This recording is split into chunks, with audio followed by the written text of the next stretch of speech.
नमस्कार। एप्रिल 2 तारिख मो जन्मदिन। एटा मोर 29th बर्थडे।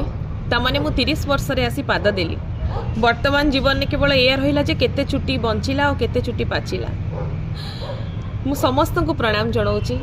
जो मैंने मोठारू बयस रे बड़ से माने मते आशीर्वाद करेंगे और जो मैंने मोठू बयस रे सान प्लीज मो पई थरे हेले भगवान को पाखरे प्रार्थना करेंगे जे मते जीवन में किछि मिलू कि न मिलू, गोटे स्ट्रेस फ्री लाइफ मिलो।